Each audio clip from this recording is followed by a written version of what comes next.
आइए आज हम पढ़ते हैं इंग्लिश ग्रामर का lecture first, use of it.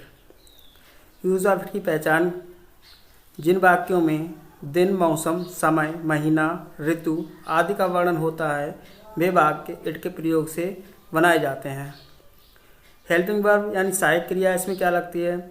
Is, are, will be, यानी कि इज, आर, एम, वाज, वर या विल बी का प्रयोग करते हैं। सिंगुलर नंबर है के साथ is, plural number are, last में अगर वाक्य के था या थी आता है तो वाज या वर का प्रयोग करेंगे, और गा, गी, गे आता है तो विल बी का प्रयोग करेंगे। जब भी हम कोई सेंटेंस बनाते हैं तो तीन तरह के वाक्यों को बनाते हैं। सबसे पहला अफर्मेटिव सेंटेंस, दूसरा नेगेटिव सेंटेंस, तीसरा इंटेरोगेटिव सेंटेंस। तो फर्स्ट टाइप का सबसे पहले देखते हैं अफर्मेटिव सेंटेंस यानी स्वीकारात्मक वाक्य। फार्मूला इसका रहेगा, सबसे पहले जब वाक्य को बनाना आरंभ करेंगे तो इसमें लगाते हैं इट प्लस हेल्पिंग वर्ब यानी कि इज, आर, वाज या वर। सिंगुलर नंबर के साथ इज, प्लूरल नंबर के साथ आर, सिंगुलर नंबर के साथ वाज, प्लूरल नंबर के साथ वर, प्लस गा, गी आता है तो विल बी का प्रयोग करते हैं, plus subject plus object. Example के लिए आप देखेंगे जुलाई का महीना था। जैसा कि मैंने बताया, जिन वाक्यों में दिन, मौसम, महीना, समय, ऋतु आदि का वर्णन होता है वे वाक्य इट के प्रयोग से बनाए जाते हैं। तो देखिए यहाँ पे महीने की बात हो रही, जुलाई का महीना था, तो इसको हम कैसे ट्रांसलेट करेंगे? सबसे पहले हम फार्मूले को देखेंगे। सबसे पहले क्या है? इट, तो इट का प्रयोग करेंगे इट। फिर क्या है? इज, आर, वाज, वर या विल बी। इनमें से एक चीज़ का प्रयोग करना है, तो था आया है, सिंगुलर नंबर है, तो क्या लगाएंगे हम? Was, it was. ठीक है, था का मीनिंग हो गया वाज, इट हमें रूल के अनुसार लगाना ही लगाना है। इसके बाद क्या लगेगा? जुलाई का महीना, तो क्या लग जाएगा? जुलाई का महीना, मंथ ऑफ जुलाई। लास्ट में विराम लगा होता है, फुल स्टॉप लगाते हैं। पंक्चुएशन मार्क लगाना अनिवार्य होता है। यदि आप पंक्चुएशन मार्क का प्रयोग नहीं करते हैं तो आपका वाक्य गलत रहेगा। एक वाक्य और देखते हैं। अब 10 बजे हैं, तो सबसे पहले इट आया है, इट को लगाते हैं।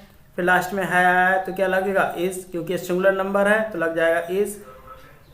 ठीक है, इज मीन्स है, इट रूल के अनुसार लग गया। उसके बाद क्या रह गया? 10 बजे। 10 बजे का क्या होता है? 10 ओ क्लॉक। बजे का मीनिंग क्या लगाते हैं? ओ क्लॉक। लास्ट में रहता है नाउ, नाउ को हम लगाते हैं, अब का लगाते हैं नाउ, और यहाँ पे फुल स्टॉप का प्रयोग करते हैं। इसी तरह से हम नेगेटिव सेंटेंस, नकारात्मक वाक्य। फार्मूला क्या रहेगा? सबसे पहले इट लगाएंगे, is, are, was, were, will, plus not plus we. जब भी विल का प्रयोग करते हैं तो नॉट और वी के प्लस, विल और वी के प्लस में नॉट का प्रयोग करते हैं। उसके बाद सब्जेक्ट, फिर ऑब्जेक्ट लगाते हैं। एग्जाम्पल देखिए, कल अवकाश नहीं रहेगा। अब इसमें गागी गे आता है, अर्थात इसमें विल का प्रयोग करेंगे तो वी और उसके बीच में नॉट का प्रयोग करेंगे। तो सबसे पहले रूल के अनुसार लगाएंगे इट, उसके बाद हेल्पिंग वर्ब गागी आया तो लगेगा विल, उसके बाद क्या लगेगा? नॉट, नॉट के बाद क्या लगाएंगे? वी। ठीक है, तो उसके बाद रहेगा, नॉट का मीनिंग लग गया, अब क्या नहीं रहेगा? अवकाश। तो अवकाश का मीनिंग होता है हॉलीडे। अब कल, यहाँ पे आने वाले कल की बात हो रही तो लगेगा टुमारो। यहाँ पे विराम लगाते हैं, फुल स्टॉप लगाते हैं। इसी तरह से हम इंटेरोगेटिव सेंटेंस को देखते हैं। इंटेरोगेटिव सेंटेंस दो type, there are two types of interrogative sentence. Interrogative sentence दो प्रकार के होते हैं।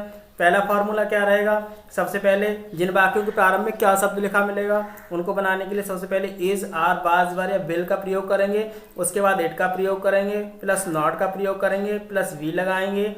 यदि विल का प्रयोग करते हैं तब वी का लगाएंगे। अगर सेंटेंस में नहीं शब्द आता है तो नॉट का प्रयोग करेंगे, प्लस सब्जेक्ट लगाएंगे, प्लस ऑब्जेक्ट लगाएंगे। जैसे पहला सेंटेंस दिया हुआ है, क्या कल अवकाश नहीं रहेगा, तो क्या का कोई मीनिंग नहीं लगाना। इसका मतलब है कि क्वेश्चन पूछ रहा है, यानी कि इंटरोगेटिव सेंटेंस का फर्स्ट टाइप है। इसको हम हेल्पिंग वर्ब से प्रारंभ करेंगे। तो गागी गया है तो यहाँ पे लगा देंगे विल,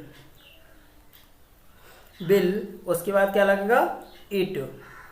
उसका नई शब्द भी आया तो लगा देंगे नॉट। उसके बाद वी, क्योंकि विल के साथ बी का प्रयोग करते हैं, लग गया। उसके बाद सब्जेक्ट, सब्जेक्ट क्या है? अवकाश, तो यहाँ पे लग जाएगा हॉलीडे। उसके बाद रह गया कल, तो कल का मीनिंग लगता है टुमारो। लास्ट में प्रश्नवाचक चिन्ह लगाना अनिवार्य है। इंटरोगेटिव मार्क में इंटरोगेटिव मार्क लगाना जरूरी है। इसी तरह से इसका सेकेंड फार्मूला रहता है सबसे पहले क्वेश्चन वर्ड लगाएंगे। जो वाक्य के मध्य प्रश्नवाचक शब्द कब, क्यों, कहाँ, कौन, कितना, कितनी आदि आते हैं उनकी अंग्रेजी पहले लगानी है। उसके बाद is, are, was, were plus will plus it plus not plus we plus subject plus object का प्रयोग करना है। जैसे एग्जाम्पल के लिए देखिए, पतझड़ का मौसम था, तो था के लिए सबसे पहले हम लगा देंगे वाज, उसके बाद लगाएंगे इट, ठीक है, था के लिए लगा देंगे वाज। रूल के अनुसार इट का प्रयोग करना है, तो इसमें लगा दिया इट। उसके बाद नॉट का प्रयोग नहीं करेंगे क्योंकि इसमें नई शब्द नहीं आया। बी का प्रयोग नहीं करेंगे क्योंकि बिल का प्रयोग नहीं हुआ है। उसके बाद सब्जेक्ट क्या है, पतझड़ का मौसम, इट वाज।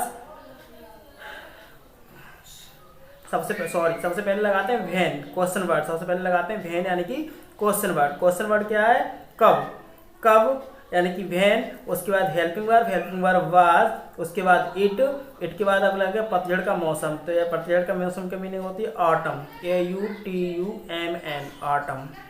और लास्ट में क्वेश्चन मार्क लगा देते हैं। तो आई होप आपको यूज ऑफ इट समझ में आ गया होगा।